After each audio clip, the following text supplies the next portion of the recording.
Hey there, welcome to a new video. My name is Basie and today we are checking out the new BITWIG 6.1 update which dropped a few hours ago. As you may know, 2 days ago I switched to BITWIG and that's actually the perfect timing that the update came out because first I haven't checked out the sampler yet and second I wanted to try out the beta nevertheless because I've seen some very cool stuff by Nesco in particular already. And here we go, we have the stable version of 6.1 now and today I want to go through my highlights. As you have seen in the title already, we have a stock pitch map now which is actually incredible. And we will dive into that in a second. Before we get started, make sure to drop a like, subscribe, and comment, which are the best ways to support the channel. As you can see, I've prepared a few sound examples here, and all these samples are from the new Dietic Alien Zone Volume 3 sample pack, which is dropping on Friday. Thanks again to Dietic for sending me an early version of this incredible pack. Here you also get some preview of these awesome sounds you can expect from the pack. Let's start with this arpeggio. I put the sample into the sampler, activated the spectral mode down here and went on reharm and selected the little flat and the sharp symbol, which basically means that we are able to re-pitch the sample to any key we want. When we press on the sampler, this menu on the left side opens and I also put the quality on ultra and you can see that you have the section local key and local scale because here you can just set up any scale you want and it re-pitches the sound into that scale, which is incredible. Now this loop sounds like this. And we can also pitch it now.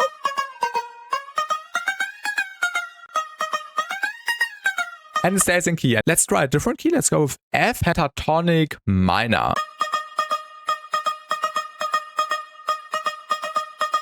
Of course, there are less notes in pentatonic minor. This is why we cannot hear the movement of the different pitches anymore.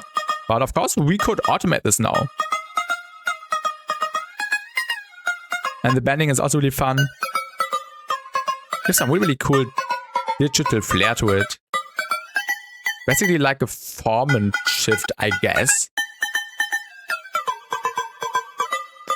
I also put down the amount of the recolorization on around 70% because when it's on 100%, we are losing quite a lot of the high end. And this is why I went with a little bit less of that.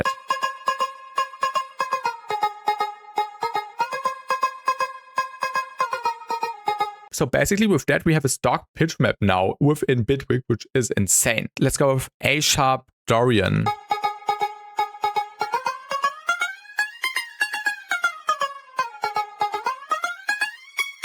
There's also this octave stacking mode.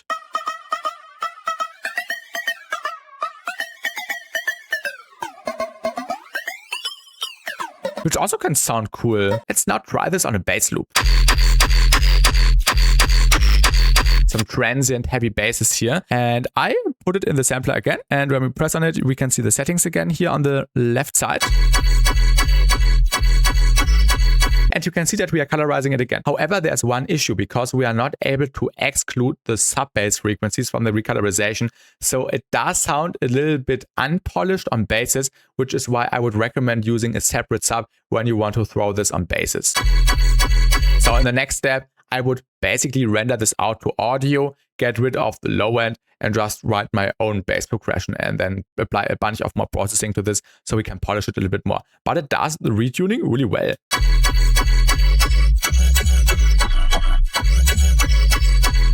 Some 2022 vibes here, because in 2022 I heavily tried out PitchMap a lot back then in my FL Studio days, which were horrible.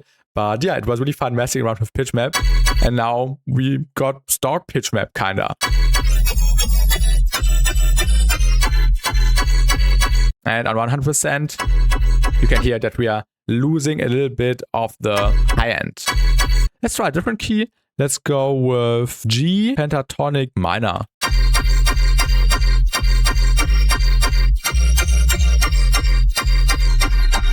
Later I will also talk about the new Spectral feature on the sound further down, but we could also slow this down.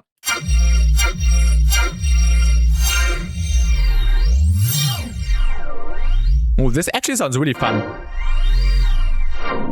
Because you can hear the notes from the scale really well, like the drifting.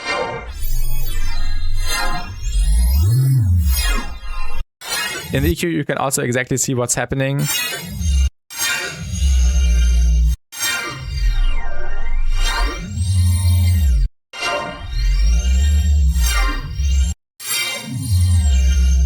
Of course, we can also accelerate it.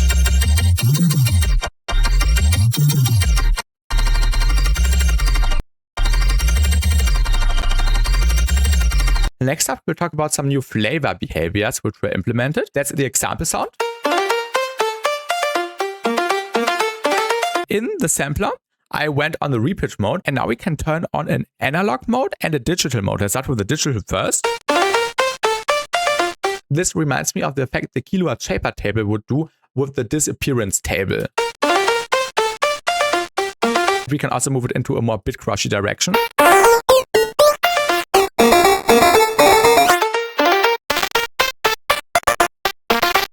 This could be fun as a crunch layer if you put that on a bass and then just use the high end. Maybe that's the new crunch method. Let's try out the analog mode. Without, sounds really clean, and with analog we get this really nice analog warmth everyone is seeking for. Also in this sampler stock device.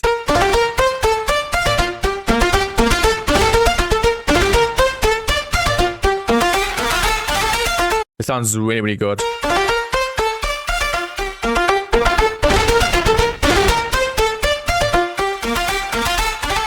Now we will talk about some new granular stuff on this chord step.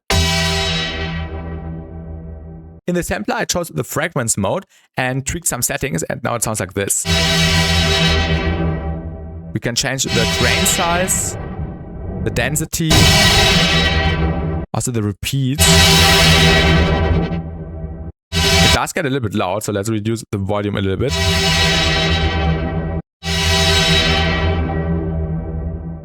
And this sounds really clean.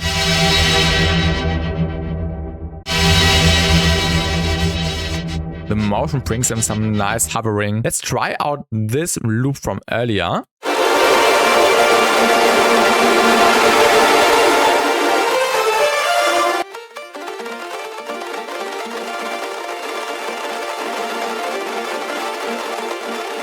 Besides that, we can change how the crane is behaving. So we can make it more plucky or a little bit more faded.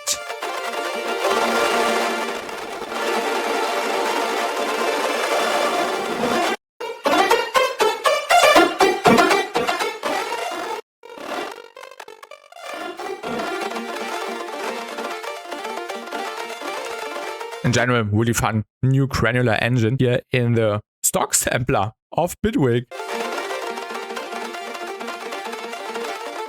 Now imagine some beautiful reverb and delay afterwards, and you have a really nice atmosphere. And finally, let's talk about the new Spectral stretching one more time. I have this vocal sample. Turn up! Also from the new diegetic pack with plenty of more vocal samples, which are insane. And in the sampler, I heavily stretched it. So basically, we got the Serum 2 Spectral oscillator in the stock sampler of Bitwig now.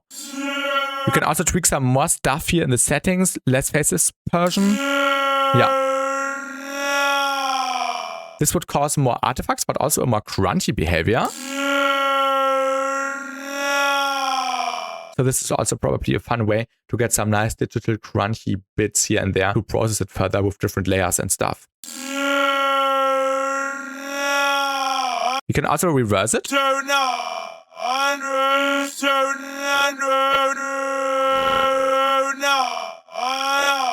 I really like how clean the animation looks. Of course, you can also automate everything with the modulators, which I explained in the video yesterday. So if you are new to Bitwig like I am, check out the video I put out yesterday in which I went through all the basic stuff which is important as a beginner, or at least what I found is important as a beginner, and what Chad taught me in the stream we did on Monday when I explored Bitwig for the first time. Turn up!